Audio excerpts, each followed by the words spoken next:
दुनिया के जितने दोष पीपल के वृक्ष के झड़ता हुआ जल की एक बूंद का स्पर्श, भले वो सूख गई हो, उसका एक स्पर्श मात्र जहां पानी नीचे की ओर गिर रहा है, उतनी परिधि, उतनी जगह के बीच में जहां से पानी गिरता है, बस उस स्थान पर अगर वो उंगली अपना नाम और गोत्र का स्मरण कर कर भी लगा दी जाए और एक लोटा जल चढ़ा दिया जाए, तो ये जितने दुनिया के दोष हैं वो अपने आप समाप्त हो ही जाते हैं। शंकर की भक्ति का है। यहां तक शिव महापुराण की कथा कहती है, अगर कोई विद्वत ब्राह्मण ने आपको बताया है कि आपके घर में पितृदोष है, कोई विद्वान ब्राह्मण ने बता दिया कि आपके घर में काल सर्प दोष है, कोई विद्वान ब्राह्मण ने बता दिया कि आपके यहाँ पर ये वास्तु दोष है और इस दोष को मिटाना जरूरी है, कोई ने आपको बताया, उस समय पर हमें घबराना नहीं। कहते हैं पीपल का जो जल झड़ता है पीपल के वृक्ष से, आप लोगों ने कभी देखा है कि नहीं देखा, वो हमको नहीं मालूम। कितना भी अगर कोई वास्तु दोष बता दिया, पितृदोष बता दिया, काल सर्प दोष बता दिया, कितना भी अगर कोई दोष बता दे, तो पीपल का जो जल वृक्ष में से झड़ता है, कभी कभी आप उसके नीचे हाथ रखकर देखना, थाली रखकर देखना, उसमें पत्थर पर देखना, तो वहां पर भी पानी के निशान आपको मिलेंगे, बूंद के निशान मिलेंगे। मात्र उस पीपल के वृक्ष के जल की एक बिंदी, एकमात्र बिंदी, शंकर भगवान का जो शिवलिंग है, जलाधारी है, चरण है, गणेश कार्तिकेय का स्थान है, अशोक सुंदरी का स्थान है, और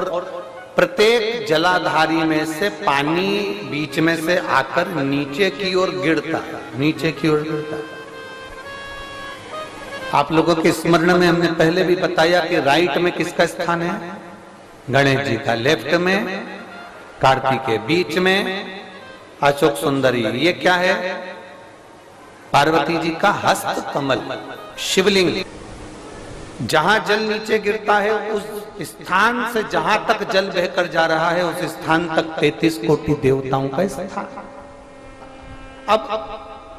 जहां पानी आया, जहां नीचे गिरा, उसके बीच में जो स्थान होता है,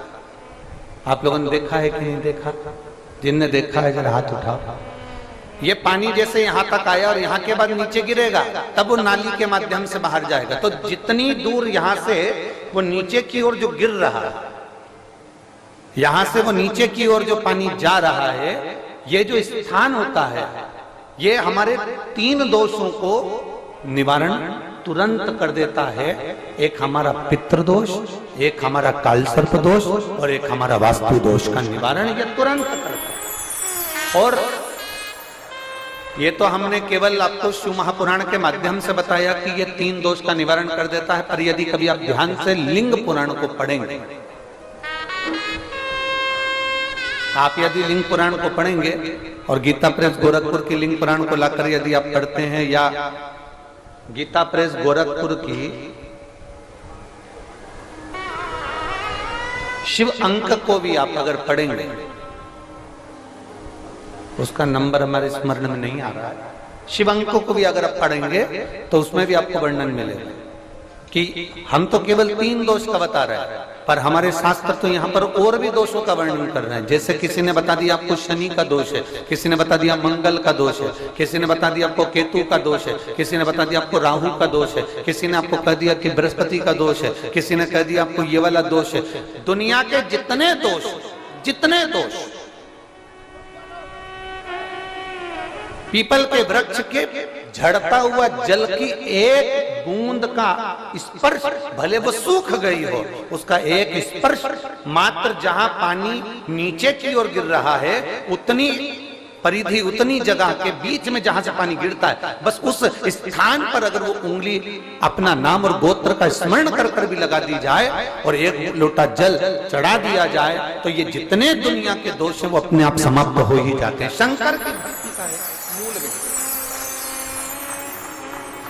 बोल बम का नारा है। और अच्छे से समझ लो, जरा ध्यान में आ जाए आप लोगों के, नहीं तो गलत कर बैठो तो बहुत स्मरण रखिएगा। शिवलिंग, जलाधारी, जलाधारी में से पानी बहता है, नीचे की ओर जाता है। जितना मोटा शिवलिंग की ये जलाधारी होती है, उसमें से पानी जहां नीचे गिरता है, जितनी भी मोटी हो, उसमें कहीं पर भी आप बिंदी लगा सकते हैं, कहीं पर उस स्थान पर आप कहीं पर भी उस बिंदी को लगा सकते। कोई कह दे तुमको कि तुम्हारा मंगल गड़बड़ है, कोई कह दे तुमको तुम्हारा राहु गड़बड़ है, कोई कह दे तुमको तुम्हारा केतु गड़बड़ है, कोई तुमसे कह दे तुम्हारा बृहस्पति गड़बड़ है, तो समझ लेना कि हमारे ग्रह की दशा को सुधारने के लिए ये जो स्थान है, बस उस स्थान पर एक बिंदु बहुत एक। आपने देखा होगा जब से आप शंकर जी को जल चढ़ाना प्रारंभ करें, जब से आपने शिव महापुराण की कथा सुनना प्रारंभ करी, तब से आपने सुना होगा कि कोई भी अब ज्यादा आपको सुनने को नहीं मिलता कि वास्तु दोष हो गया, कि पितृदोष हो गया, कि कालसर्प दोष हो गया। इसके पहले का जो समय था, उस समय किसी को भी पत्रिका दिखाओ, किसी के पास भी जाओ, वास्तु दोष, कालसर्प दोष, पितृदोष, ये सारे दोष चलते रहते थे। पर तुमने जो एक लोटा जल शंकर भगवान को समर्पित करा, तुम्हारा चढ़ा हुआ जल उसी स्थान से नीचे गिर रहा है जहां हमने बिंदी लगाने का बताया, वहां से नीचे गिर रहा है, तो तुम्हारा दोष जल चढ़ाते चढ़ाते अपने आप वो दोष समाप्त होता चलेगा। सारी समस्या का हल एक लोटा जल। आप जो भगवान शंकर को समर्पित कर रहे हैं, आप भगवान शिव को जो दे रहे हैं, उसमें एक मूलता का भाव प्रकट कर रहे हैं अपने